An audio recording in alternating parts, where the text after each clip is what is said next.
Mis hermanos y hermanas, aún en medio de pruebas y desafíos únicos, somos verdaderamente bendecidos. Esta conferencia general nos ha brindado una abundancia de las riquezas y del gozo de la restauración del Evangelio de Jesucristo. Nos hemos regocijado en la visión del Padre y del Hijo que dio inicio a la restauración.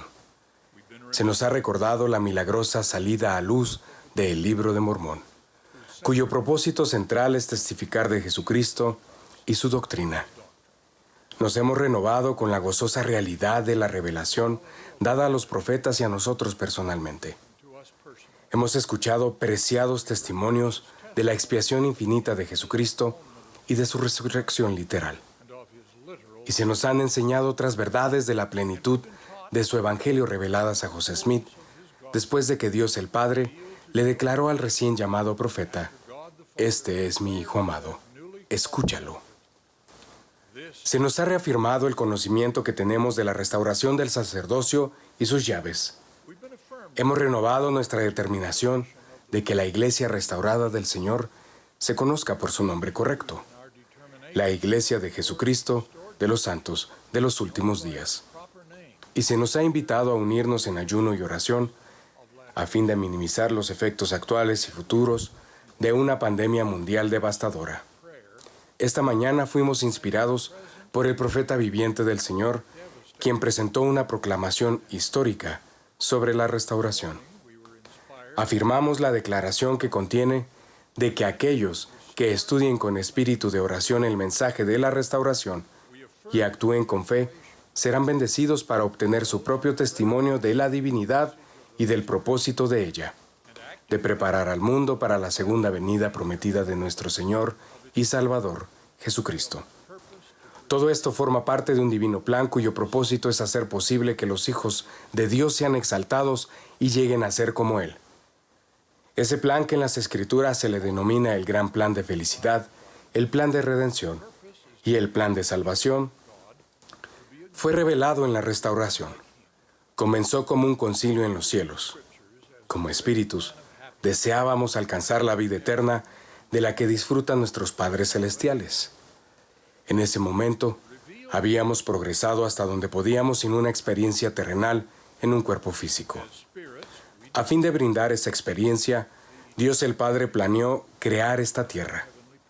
En la vida terrenal que se planeó, seríamos manchados por el pecado al hacer frente a la oposición necesaria para nuestro crecimiento espiritual. También estaríamos sujetos a la muerte física. Para rescatarnos de la muerte y del pecado, el plan de nuestro Padre Celestial proporcionaría un Salvador. Su resurrección redimiría a todos de la muerte y su sacrificio expiatorio pagaría el precio necesario para que todos fueran limpios del pecado según las condiciones prescritas para fomentar nuestro crecimiento. Esta expiación de Jesucristo es la parte central del plan del Padre. En el concilio en los cielos se presentó el plan del Padre a todos los hijos de Dios creados en espíritu, incluso sus consecuencias y pruebas terrenales, sus ayudas divinas y destino glorioso. Vimos el fin desde el principio. Toda la inmensidad de seres mortales que han nacido en esta tierra escogieron el plan del Padre y lucharon por él en la batalla celestial que siguió. Muchos también hicieron convenios con el Padre con respecto a lo que harían en la vida terrenal. De formas que no se nos han revelado, nuestras acciones en el mundo de los espíritus han influido en nuestras circunstancias en la vida terrenal. Ahora, resumiré algunos de los principales elementos del plan del Padre, dado que nos afectan durante nuestras travesías terrenales y en el mundo de los espíritus que sigue. El propósito de la vida terrenal y del crecimiento postterrenal que puede seguir es para que el linaje de Dios llegue a ser como Él es. Ese es el deseo del Padre para todos sus hijos. A fin de alcanzar ese dichoso destino, las leyes eternas requieren que lleguemos a ser seres purificados mediante la expiación de Jesucristo, para que podamos morar en la presencia del Padre y del Hijo y disfrutemos de las bendiciones de la exaltación. Tal como el Libro de Mormón lo enseña, Él invita a todos ellos a que vengan a Él y participen de su bondad. y a nadie de los que vienen a Él desecha, sean negros o blancos, esclavos o libres, varones o mujeres, y se acuerda de los paganos, y todos son iguales ante Dios. El plan divino para que lleguemos a ser lo que estamos destinados a ser requiere que tomemos decisiones a fin de rechazar la maligna oposición que tienta a los seres mortales a actuar de manera contraria a los mandamientos de Dios y a su plan. También requiere que estemos sujetos a otra oposición terrenal, como la que proviene de los pecados de otras personas o de algunos defectos de nacimiento. A veces, el crecimiento que necesitamos se logra mejor mediante el sufrimiento y la adversidad, y no mediante la comodidad y la tranquilidad. Nada de esta oposición terrenal podría alcanzar su propósito eterno. Si la intervención divina nos aliviara de todas las consecuencias adversas de la vida terrenal. El plan revela nuestro destino en la eternidad, el propósito y las condiciones de nuestro trayecto por la vida terrenal y las ayudas divinas que recibiremos. Los mandamientos de Dios nos advierten en contra de que nos desviemos hacia circunstancias peligrosas. Las enseñanzas de líderes inspirados guían nuestra senda y nos brindan certezas que promueven nuestra travesía eterna. El plan de Dios nos brinda 4 grandes certezas que nos ayudan en nuestro trayecto por la vida terrenal. Todas ellas se nos dan por medio de la expiación de Jesucristo, la pieza central del plan. La primera nos afirma que mediante su sufrimiento por los pecados de los cuales nos arrepentimos, podemos ser limpios y entonces el misericordioso juez final no los recordará más. La segunda es que, como parte de la expiación de Jesucristo, Él tomó sobre sí todas las demás debilidades de la vida terrenal. Eso nos permite que lo invoquemos a Él a fin de que nos dé la fortaleza para soportar las inevitables cargas de la vida terrenal, personales y generales, como la guerra y la pestilencia. El Libro de Mormón nos brinda la descripción más clara de las Escrituras sobre el poder esencial de la expiación. El Salvador tomó sobre sí los dolores, las enfermedades y las debilidades de su pueblo. Y sus debilidades tomará Él sobre sí para que sus entrañas sean llenas de misericordia según la carne, a fin de que según la carne sepa cómo socorrer a los de su pueblo, de acuerdo con las debilidades de ellos. La tercera es que el Salvador, mediante su expiación infinita, revoca el carácter definitivo de la muerte y nos brinda la gozosa certeza de que todos nosotros resucitaremos. El Libro de Mormón enseña que esta restauración vendrá sobre todos, tanto viejos como jóvenes, esclavos así como libres, varones así como mujeres, malvados así como justos. Y no se perderá un solo cabello de su cabeza, sino que todo será restablecido a su perfecta forma. Celebramos la realidad de la resurrección en esta época de Pascua. Esto nos brinda la perspectiva y la fortaleza para soportar los desafíos terrenales que afronta cada uno de nosotros y nuestros seres queridos, como las deficiencias físicas, mentales o emocionales que adquirimos al nacer o que experimentamos durante nuestra vida terrenal. Gracias a la resurrección, sabemos que esas deficiencias de la vida terrenal son solamente temporales. El Evangelio restaurado nos brinda la certeza de que la resurrección puede incluir la oportunidad de estar con los miembros de nuestra familia, esposo, esposa, hijos y padres. Es una poderosa motivación para cumplir nuestras responsabilidades familiares en la vida terrenal. Nos ayuda a vivir juntos en amor en esta vida, a la espera de gozosas reuniones y asociaciones en la venidera. La cuarta y última es cómo la revelación moderna nos enseña que nuestro progreso no necesita terminar con el fin de la vida terrenal. Se ha revelado poco en cuanto a esta importante certeza. Se nos dice que en esta vida es cuando debemos prepararnos para comparecer ante Dios y que no debemos demorar nuestro arrepentimiento.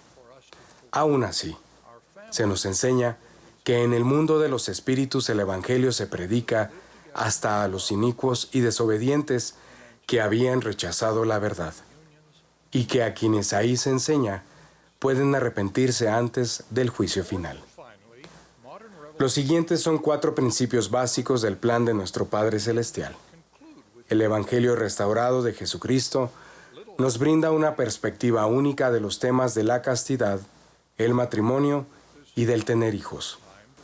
Enseña que el matrimonio es necesario para cumplir el propósito del plan de Dios, a fin de proporcionar el entorno divinamente señalado para el nacimiento terrenal y de preparar a las familias para la vida eterna. El matrimonio lo decretó Dios para el hombre, dijo el Señor, para que la tierra cumpla el objeto de su creación. En esto, por supuesto, su plan va en contra de algunas intensas fuerzas mundanas en forma de leyes y costumbres. El poder de crear vida terrenal es el poder más exaltado que Dios ha dado a sus hijos. Su uso fue ordenado en el primer mandamiento, pero hubo otro mandamiento importante que se dio para prohibir su mal uso.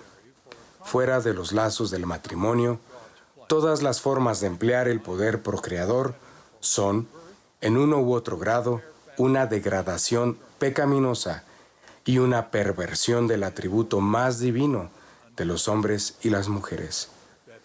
El énfasis que el Evangelio restaurado pone en esta ley de castidad se debe al propósito de nuestros poderes de procreación en el cumplimiento del plan de Dios.